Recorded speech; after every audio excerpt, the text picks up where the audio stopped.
Welcome student, welcome to Reddy's coaching classes. Good evening to all of you. Now we will continue the same lesson, chapter number 1, population, and the topic is this one, human factor. Before that we studied physical factor, but we will study a little bit about the physical factor, and afterwards we will continue with human factors related to population growth, related to human settlement, daily settlement or spare settlements.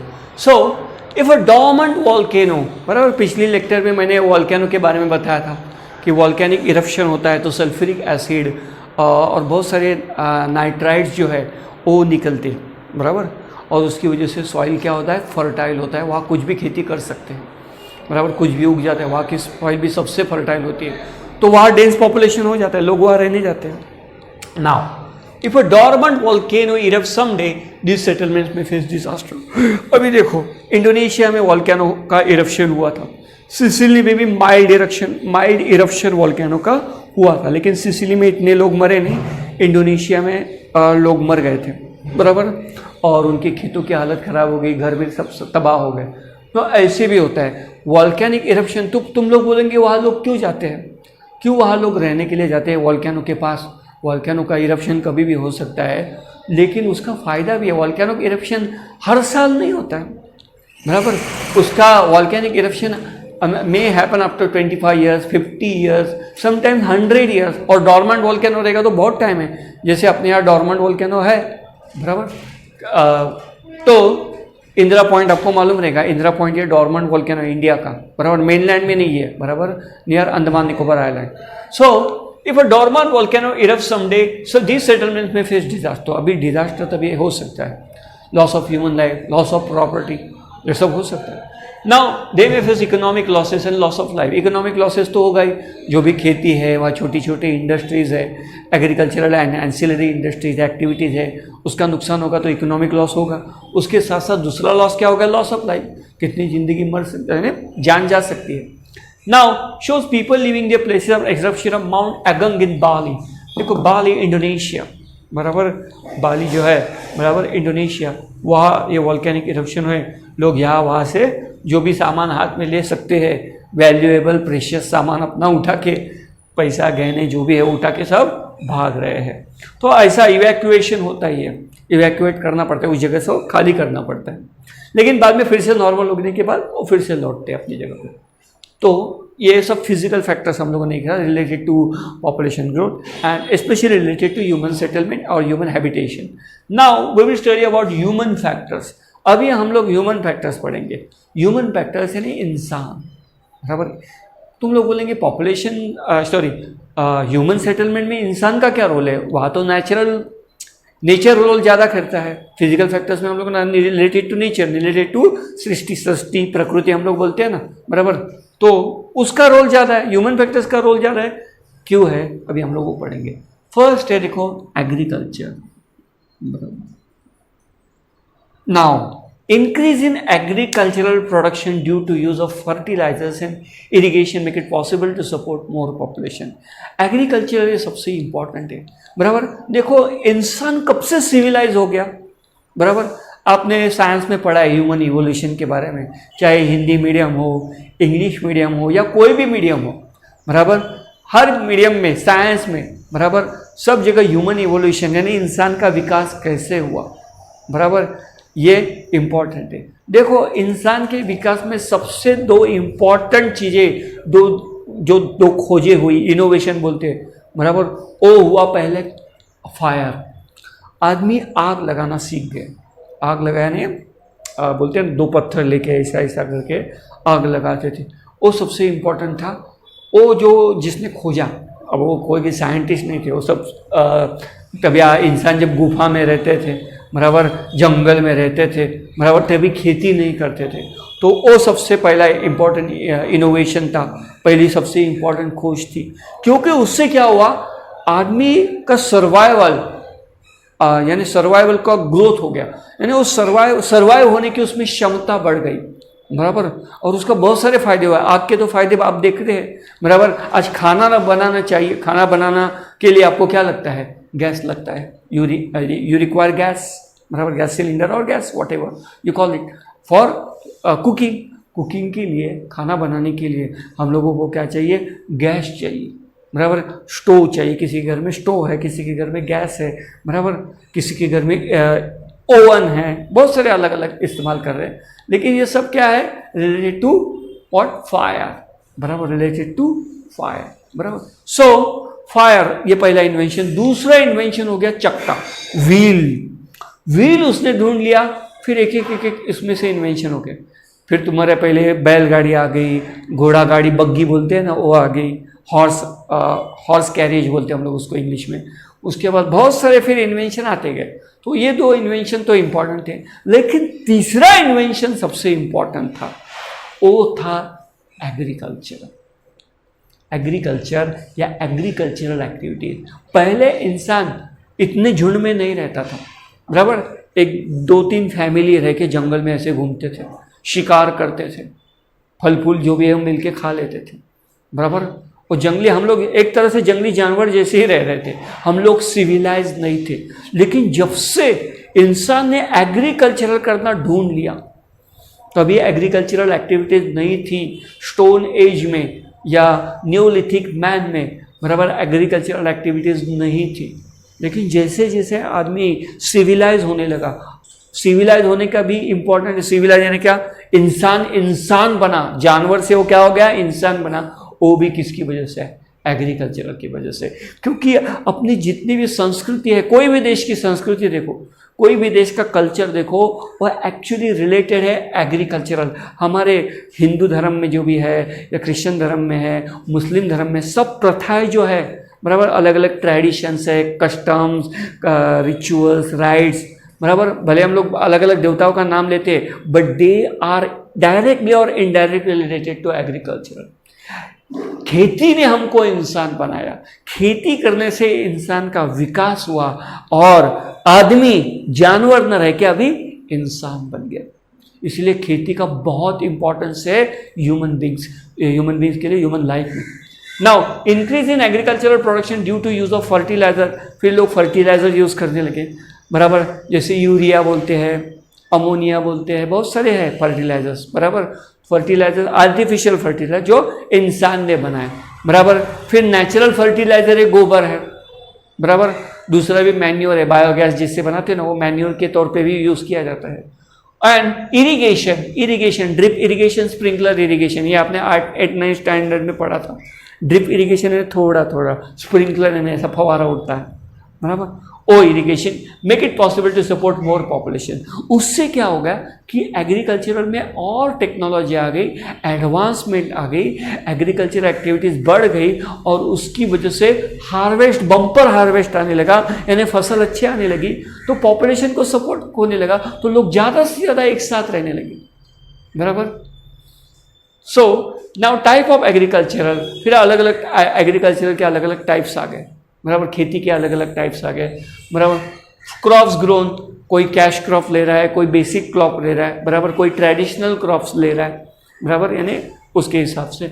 उसके बाद method of cultivation. Cultivation यानी कैसे हम लोग उस, जैसे समझो एक एकदम सिंपल पैडी यानी राइस बोलते हैं। राइस कल्टीवेशन कैसे होता है? देखो हर जगह अलग है। आसाम में देखेंगे वहाँ अलग तरीका है, महाराष्ट्र ये जो कोस्टल एरिया है वहाँ राइस ज़्यादा होता है, बराबर। वहाँ देखो पूरा अलग मेथड है, आसाम का मेथड अलग है। आजकल तो मशीन से भी क्या होता है? कल्टीवेशन होता है। एक आदमी सिर्फ मशीन से पूरा का पूरा खेत कल्टीवेट कर देता है, मशीन से पूरा कल्टीवेट, ऐसा खींच जाता है, सिर्फ वो राइस का जो पैडी रहता है उसी पर रख देता है, और ऐसा खींच के लेके जाता है, फटाफट ऑटोमेटिक वहाँ गिर जाता है, लग जाता है।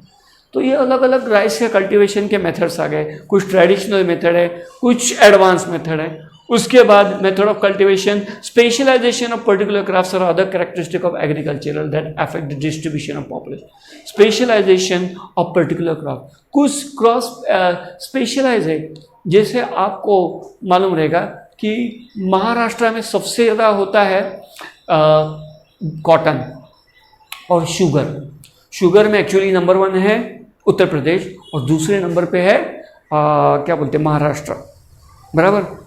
गोवा जो है आपको मालूम रहेगा कैश्यू नट के लिए सबसे ज़्यादा फेमस है, यानी बाकी के भी क्रॉप्स होते हैं ऐसा नहीं है। हिमाचल प्रदेश आपको मालूम है एप्पल, बराबर। उसके बाद वॉलनट आपको एक अखरोट बोलते हैं ना वो, बराबर। तो ऐसे यानी बाकी के भी क्रॉप होते, मैंने पहले ही कहा था, लेकिन स्पेशलाइजेशन होता है। क्या ना, हर एक रीजन का एक स्पेशलाइजेशन। जैसे हरियाणा और Punjab specially famous for wheat, वहाँ व्हीट का प्रोडक्शन सब जगह होता है। व्हीट जो है यानी गेहूं जो है उसका कल्टीवेशन ऑल ओवर पंजाब और ऑल ओवर हरियाणा में होता है। बम्पर क्रॉप आता है वहाँ, उतना क्रॉप होता है ना कि पूरे इंडिया को वो लोग दे देते हैं। पंजाब और हरियाणा में इतना व्हीट होता है, गेहूं इतना होता है कि पूरे इंडिया को वो लोग दे देते, किसको चाहिए, किस राज्य को चाहिए दे देते, बराबर। यानी इसकी वजह, उसको बोलते हैं स्पेशलाइजेशन। तो उसकी वजह से क्या होगा, दैट अफेक्ट द डिस्ट्रीब्यूशन। इसकी वजह से पॉपुलेशन का भी है। जहाँ स्पेशलाइजेशन होगा, जहाँ अच्छा बम्पर क्रॉप आएगा, जहाँ हार्वेस्ट होगी, वहाँ क्या होगा, जहाँ एग्रीकल्चरल प्रैक्टिसेस अच्छे हैं वहाँ डेंस पॉपुलेशन होगा। और जहाँ खंडर जमीन है, बंजर जमीन है, बराबर, जहाँ कुछ उगता नहीं है, वहाँ पॉपुलेशन क्या होगा, स्पेयर्स होगा। स्पेयर्स यानी वेरी लेस। राजस्थान के डेजर्ट में कौन रहने जाएगा, थर डेजर्ट, बहुत सारे कौम लोग रहते हैं, बराबर। तो ऐसे सब है example. Now second one mining, बराबर। सेकंड वन क्या है, माइनिंग। देखो आपको यह दिखेगा। नाउ माइनिंग यानी क्या, माइनिंग यानी खोद काम करना। अभी खोद काम करना यानी क्या, कोई कंस्ट्रक्शन के लिए नहीं। खोद काम किसके लिए, अलग अलग मिनरल्स ढूंढने के लिए, मेटल्स ढूंढने के लिए। जैसे आयरन है, बॉक्साइट है, एल्यूमिनियम है, गोल्ड है, सिल्वर है, डायमंड है, बहुत सारे, निकल है, बराबर। ऐसे बहुत सारे जो मिनरल्स मेटल्स वो किससे मिलते हैं, जमीन से मिलते हैं, बराबर। तो उनको खोदना पड़ता है, बहुत अंदर मिलते हैं, उसको बोलते हैं माइनिंग। माइनिंग के लिए सबसे फेमस है झारखंड। झारखंड और छत्तीसगढ़, बराबर, ये सबसे लिए फेमस क्यों है, क्योंकि वहाँ बहुत सारे मिनरल्स और मेटल्स मिलते हैं, बराबर। मिनरल्स और मेटल्स सबसे ज़्यादा मिलते हैं। कोल के लिए महाराष्ट्र भी फेमस है, कोल भी महाराष्ट्र में भी ज़्यादा मिलता है, लेकिन झारखंड में भी बहुत सारे मिनरल्स और छत्तीसगढ़ में उसके लिए फेमस है, माइनिंग के लिए फेमस है।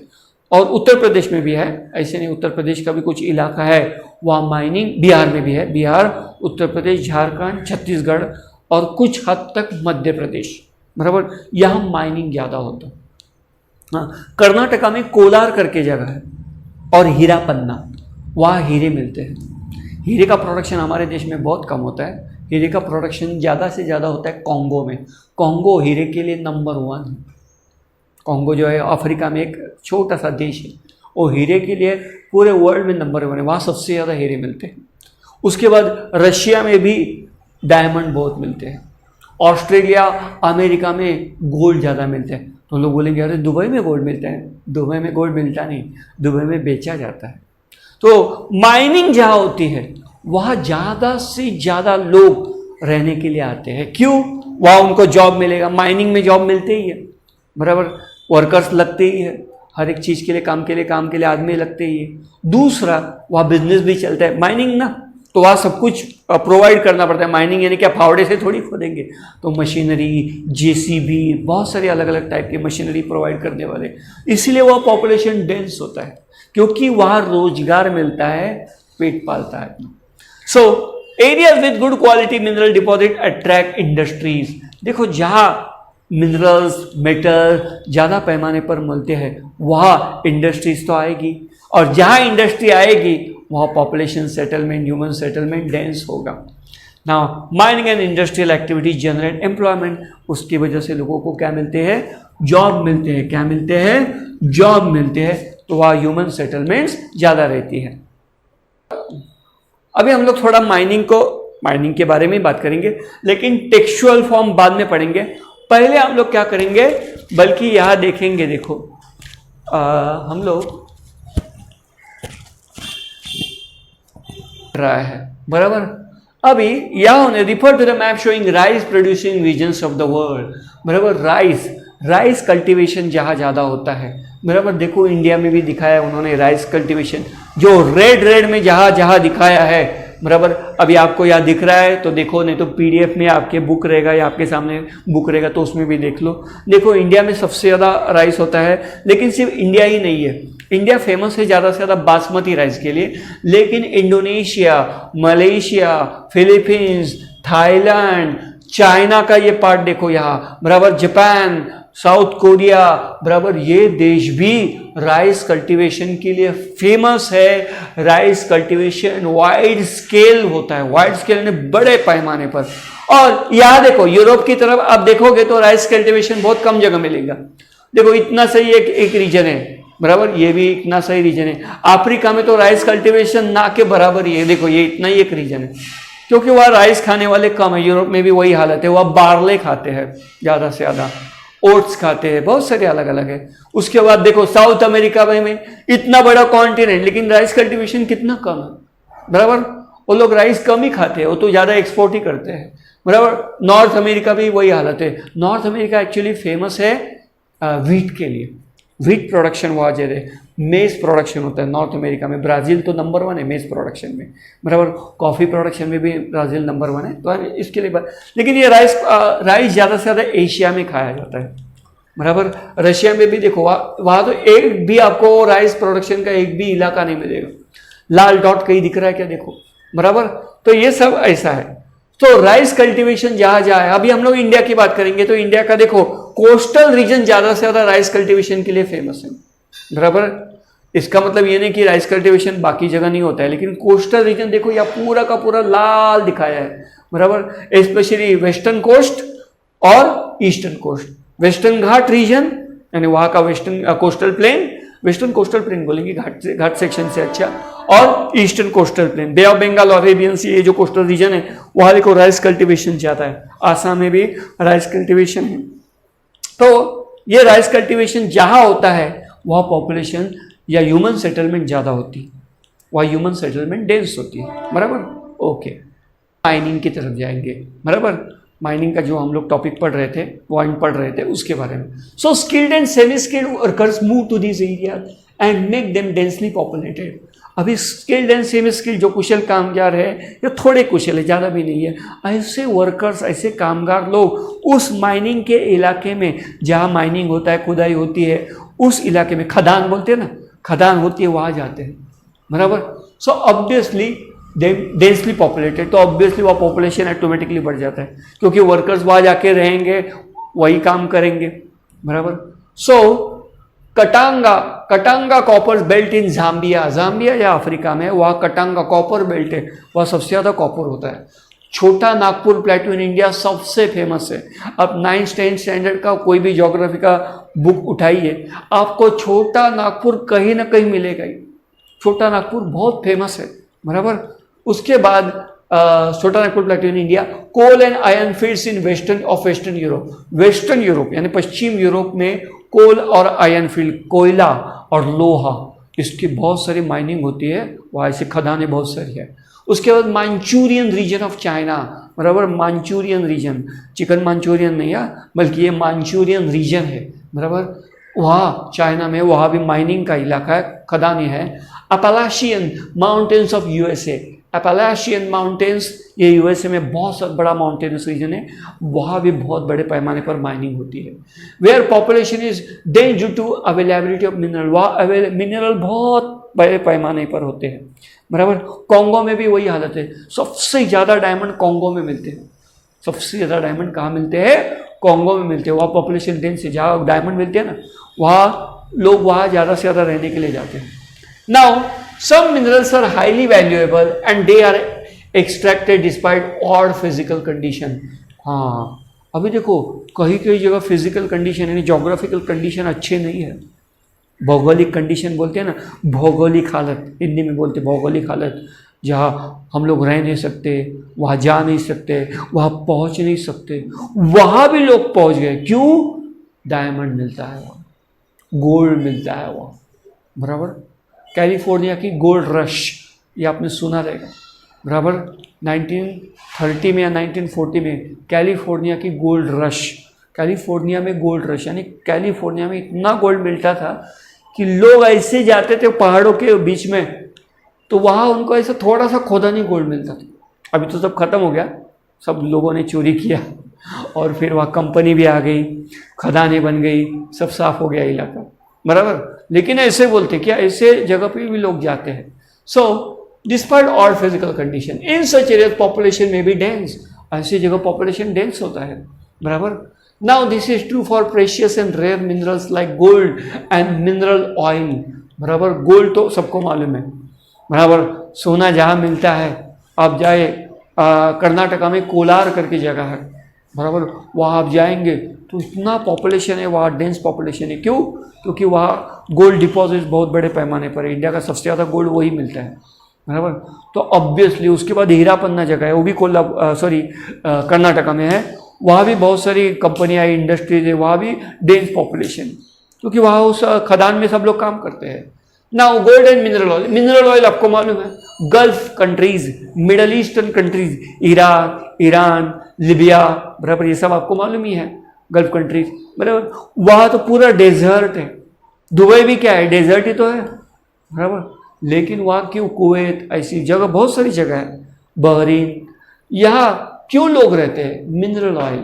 क्योंकि पेट्रोल और डीजल, बराबर. डीजल क्या है, पेट्रोल का बाय प्रोडक्ट है. बराबर. वो पेट्रोल और डीजल मिलता है इसकी वजह से. For example gold mines areas in Australian desert. मैंने बोला था ना, ऑस्ट्रेलिया में सबसे ज़्यादा गोल्ड पहला नंबर है. वहाँ डेजर्ट में गोल्ड मिलता है. गोल्ड माइन से सोने की खदानें हैं. वहाँ डेजर्ट रेगिस्तान होने के बावजूद भी वहाँ लोग रहते हैं. पानी की समस्या है लेकिन लोग रहते हैं. अरे बाबा, सोना मिल रहा है. बराबर. Minerals oil in desert region of south west Asian countries. बराबर. मिनरल ऑयल, बराबर. जैसे mineral oil Krishna Godavari basin. बराबर. कृष्णा गोदावरी बेसिन, बराबर. ये हैदराबाद आंध्र प्रदेश में है. वहाँ भी मिनरल ऑयल मिल रहा है. बराबर. तो वहाँ भी बहुत सारी कंपनियाँ, इंडस्ट्रीज वहाँ है, तो पॉपुलेशन डेंस है. ऐसी बहुत सारी जगह है. You can see the map over. अभी देखो ये मैप आपको देखो, अब बुक्स में देखो तो अच्छा रहेगा, आपके PDF फॉर्मेट बुक रहेगा या आपके पास कोई बुक रहेगा ज्योग्राफी का. बराबर. उसमें ये मैप देखो. बराबर. ये मैप पुणे का है. किधर का है? पुणे का है. 2005 में पुणे में पॉपुलेशन कितना कम था और 2019, बराबर. और देखो ये इसका पॉपुलेशन देखो, आदमी को जगह रखने के लिए, पैर रखने के लिए जगह नहीं है, ऐसी हालत है. बराबर. पैर रखने के लिए जगह नहीं है. 2005 और 2019 यानी कितने सालों में? 14 ईयर्स, 14 सालों में ये फर्क. बराबर. ये सैटेलाइट इमेज लिया है. अब तुम बोलोगे ये क्यों ऐसे हो गए? बराबर. बल्कि urbanisation, rapid urbanisation, rapid industrialisation. मैंने बोला ना, ये ह्यूमन फैक्टर्स है. अर्बनाइजेशन यानी शहर, ज़्यादा से ज़्यादा शहर बढ़ने. विरार का ही देखो ना, ये हम लोग पुणे क्यों इतना दूर जाते हैं? पुणे तो मैंने भी नहीं देखा, आपने देखा रहेगा, नहीं देखा रहेगा, लेकिन विरार में तो हम लोग रहते हैं. विरार, वसई, नाला सुपारा. बराबर. इसको पहले जंगल कहते थे. 1980s में और 1990s में यहाँ लोग रात को 7 के बाद आने के लिए, घूमने के लिए डरते थे. पूरा ऐसे बोलते जंगली इलाका है. ऐसे नहीं कि पूरा जंगल ही था, लेकिन खेत भी थे या खेती बाड़ी थी. बराबर. लेकिन आज देखो, आज वसई, विरार और नाला सपारा का population around approximately 25 lakh to 30 lakh है. 25 लाख से लेके 30 लाख पॉपुलेशन हो गया है सिर्फ वसई, विरार और नाला सपारा का. 1980 में ये पॉपुलेशन 2 लाख भी नहीं था. पूरा गांव भी इलाका पकड़ के भी 2 लाख पॉपुलेशन नहीं था. आज 25 से 30 लाख, यानी जो इधर हालत हुई है पुणे की, वही आज अपने वसई विरार की हो गई. तो ये किसकी वजह से? Rapid industrialisation, rapid urbanisation. These are human factors, these are man made factors. बराबर. अर्बनाइजेशन सृष्टि नहीं करती, प्रकृति नहीं करती, भगवान नहीं करता, हम लोग ही करते हैं. इंडस्ट्रियलाइजेशन, इंडस्ट्रीज भी हम लोग ही करते हैं. बिजनेस सेंटर्स हम लोग ही बनाते हैं. कमर्शियलाइजेशन हम ही करते हैं. उसकी वजह से ये फर्क है. बराबर. You can see that possible. अभी नेक्स्ट ह्यूमन फैक्टर है ट्रांसपोर्टेशन. ट्रांसपोर्टेशन सुन क्या ना, ट्रांसपोर्टेशन, ट्रांसपोर्टेशन ये सबसे इंपॉर्टेंट है. बराबर. अभी विरार, वसई में लोग क्यों रहने आए? बराबर. बहुत सारे लोग बॉम्बे से आ गए, बहुत लोग गांव से यहाँ आ गए, लेकिन यहाँ की ट्रांसपोर्ट फैसिलिटी अवेलेबल है ना. पहले 1980s में, 1990s में, इवन टिल 2000 साल तक, 1980 से लेकर 2000 साल तक यहाँ का पॉपुलेशन बहुत कम था.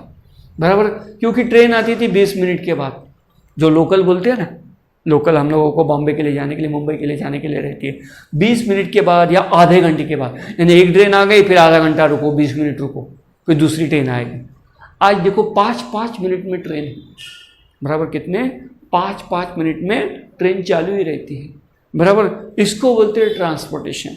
ये तो हो गया एक शहर से दूसरे शहर। इनर सिटी ट्रांसपोर्टेशन और इंटर रीजनल ट्रांसपोर्टेशन भी बढ़ गया है। बसेस सर्विसेज है, VVCMC का बस सर्विसेज है, फिर महाराष्ट्र स्टेट ट्रांसपोर्ट का बस सर्विसेज है, रिक्शा यानी 3 व्हीलर 4 व्हीलर इसका भी सर्विसेज है, ओला उबेर भी आ गया। तो ट्रांसपोर्टेशन बहुत इंपॉर्टेंट होता है और ट्रांसपोर्टेशन बहुत मायने रखता है किसके लिए, डेंस ह्यूमन सेटलमेंट्स के लिए। Now after studying the satellite images you may find that roads और हाईवेज में इंक्रीज द पॉपुलेशन हियर, बराबर। अभी हमारे यहाँ भी हाईवे के यहाँ पॉपुलेशन देखो कितना है।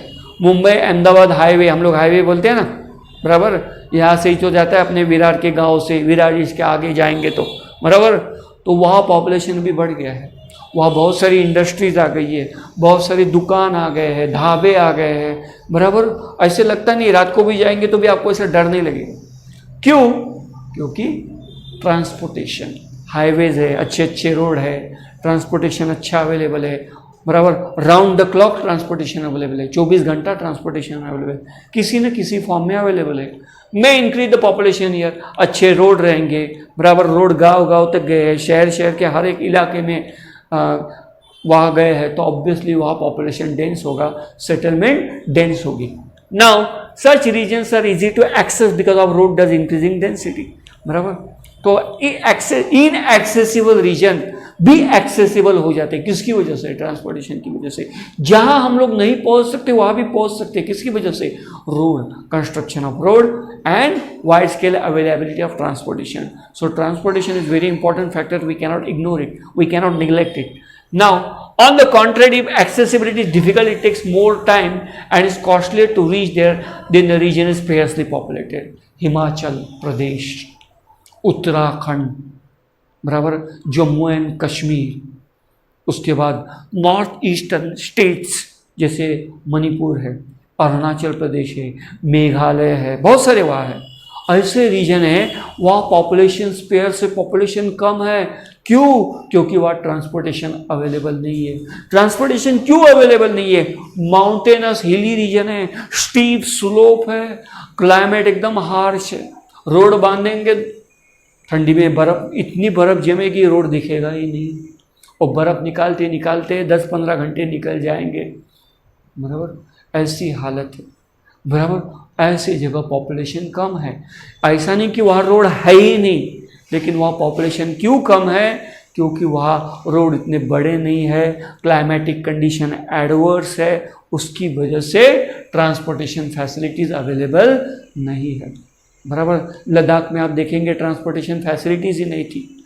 अभी जैसे चाइना से हमारा झगड़ा हो गया, तब हमारी मिलिट्री ने वहाँ ब्रिज बांधे, रोड का कंस्ट्रक्शन शुरू किया, बराबर। बहुत सारे वर्कर्स यहाँ से गए, बिहार से बहुत सारे वर्कर्स वहाँ गए और वहाँ पे रोड का कंस्ट्रक्शन कर दिया इमीडिएटली, बराबर। तो ये है, तो वहाँ ह्यूमन सेटलमेंट स्पेयर से होगा, वहाँ लोग ज़्यादा नहीं रहेंगे, क्योंकि ट्रांसपोर्टेशन मालूम है ना बहुत इंपॉर्टेंट है, बराबर। आज हम लोग स्कूल में जाते हैं, कॉलेज में जाते हैं, क्लासेस में जाते हैं, जॉब पे जाते हैं, हमको तुरंत रिक्शा चाहिए, घर के नीचे उतरे नहीं कि हमको रिक्शा चाहिए, बराबर। कोई बस से जाता है, तुरंत बस आनी चाहिए, ये सब इंपॉर्टेंट है।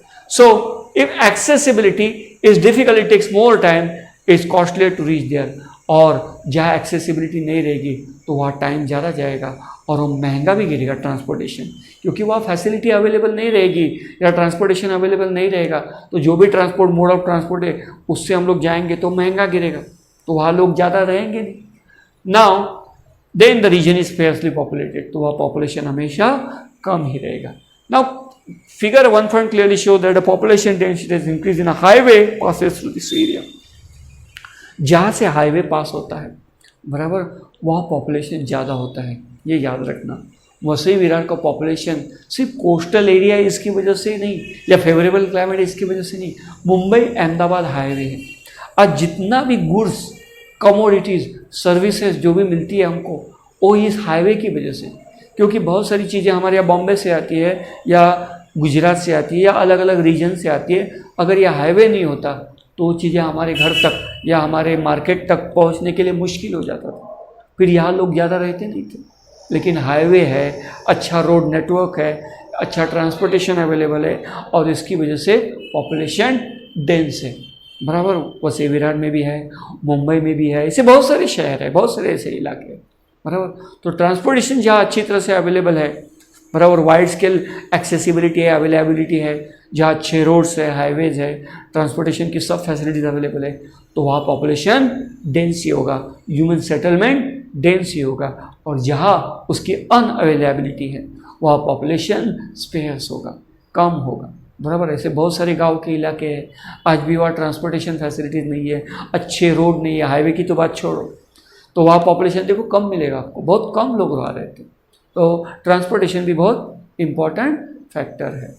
Thank you student, will proceed in the next lecture.